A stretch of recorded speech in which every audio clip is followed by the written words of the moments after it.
Waalaikumsalam. Waalaikumsalam warahmatullahi wabarakatuh.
Baik, untuk pemateri selanjutnya akan dipresentasikan oleh saya.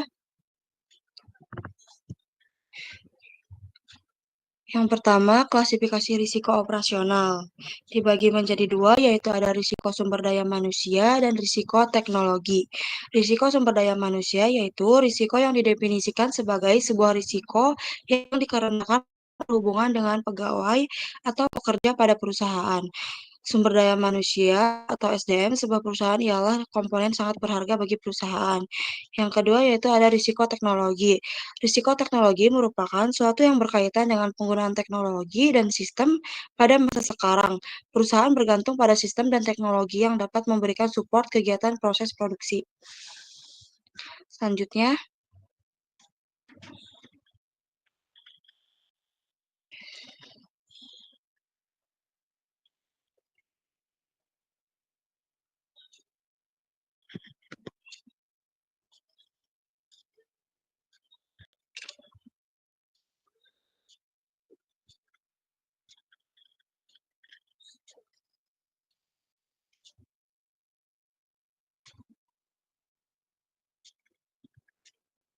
email tolong dong next slide.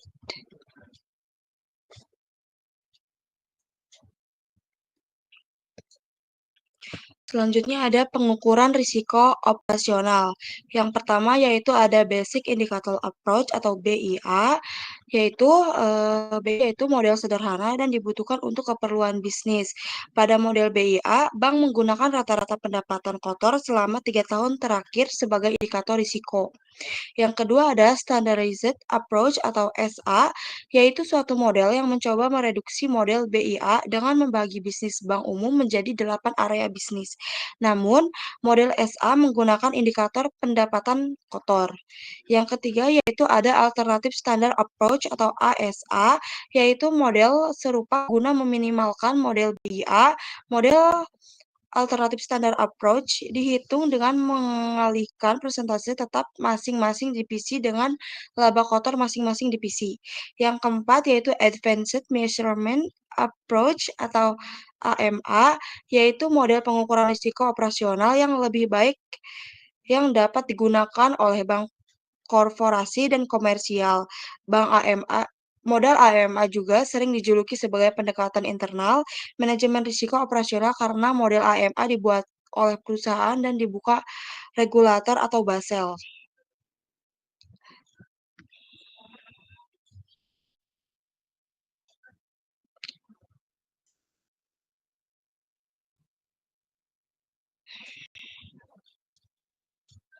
Selanjutnya ada faktor-faktor penyebab terjadinya risiko operasional.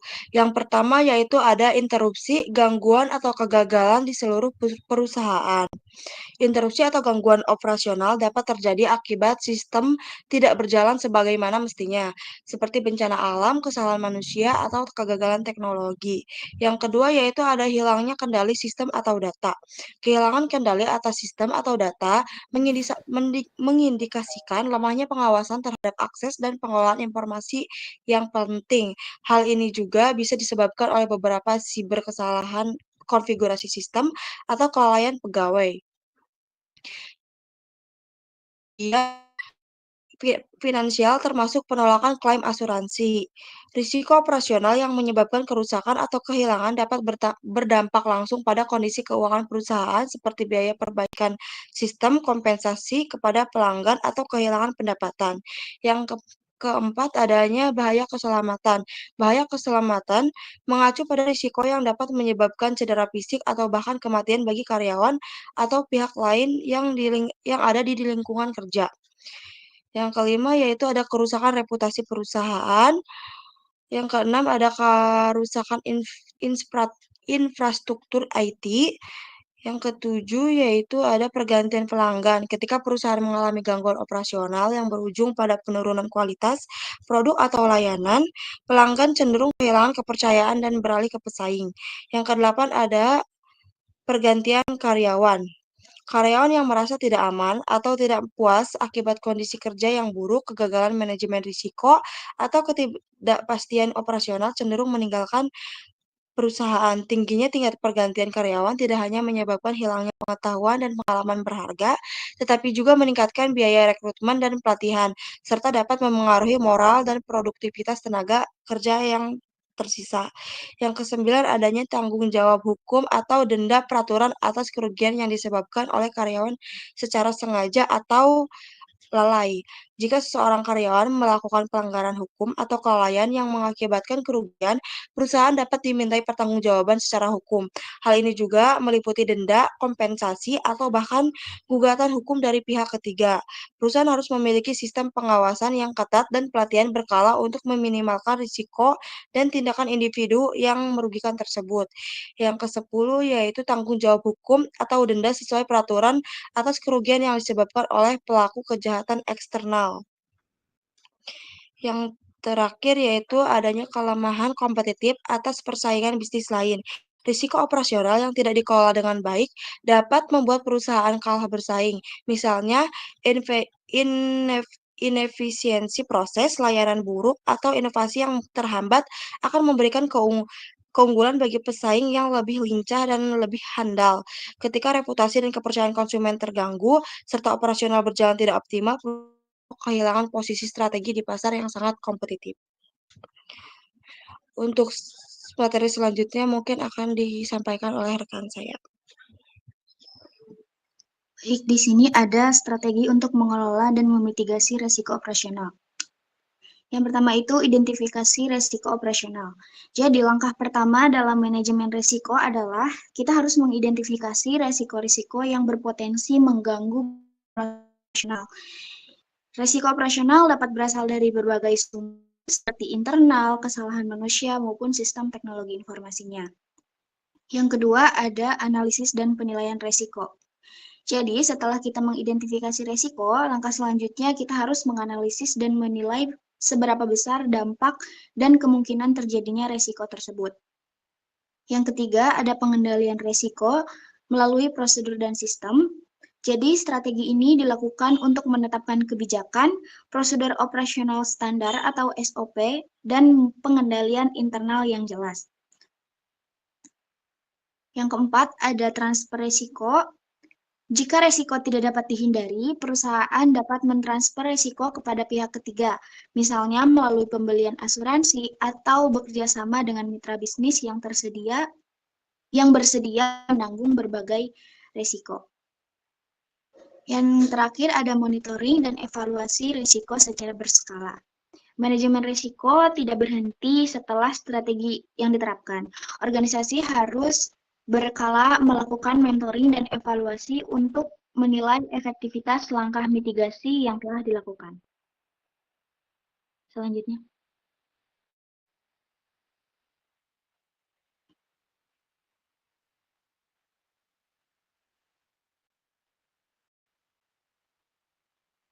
Baik, di sini ada studi kasus. Kita mengambil studi kasus pada gangguan layanan Bank Mandiri pada tahun 2019. Jadi, pada 20 Juli tahun 2019, sejumlah nasabah Bank Mandiri mengalami perubahan saldo yang tidak sesuai pada rekening mereka. Beberapa nasabah melaporkan adanya saldo yang tiba-tiba bertambah, sementara yang lain mengalami pengurangan saldo yang tidak wajar. Kejadian ini menyebabkan kepanikan di kalangan nasabah dan menciptakan antrian panjang di ATM dan kantor cabang Bank Mandiri untuk meminta klarifikasi. Jadi penyebabnya itu apa? Penyebabnya itu dari gangguan layanan ini adalah kesalahan dalam proses data backup yang terjadi setelah pemeliharaan rutin sistem IT Bank Mandiri. Proses pemeliharaan ini menyebabkan ketidaksesuaian data saldo nasabah yang tidak tercatat dengan benar.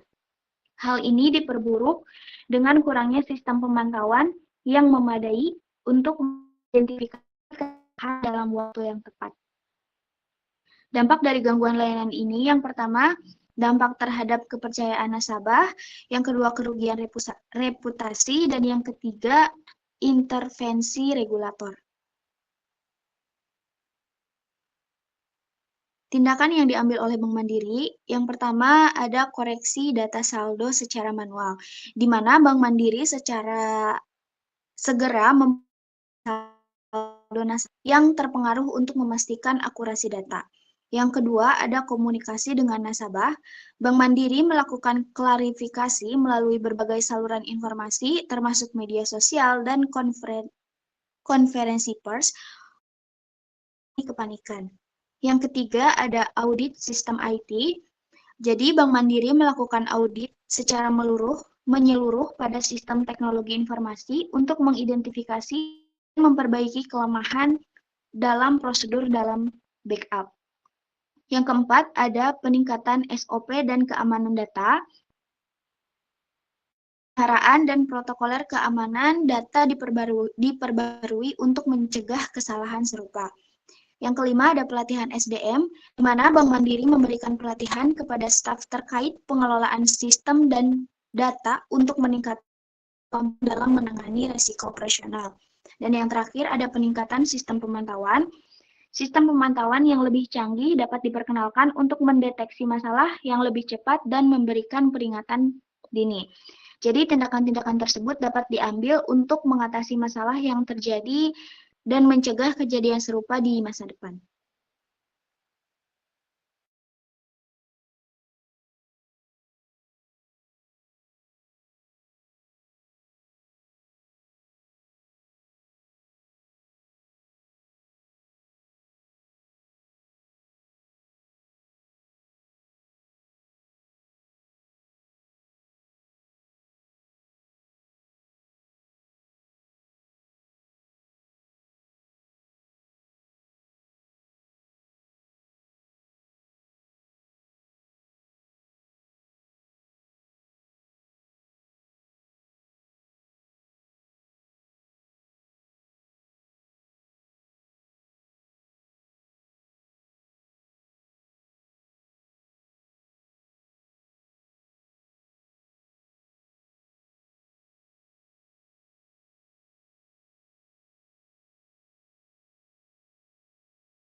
Waalaikumsalam warahmatullahi wabarakatuh.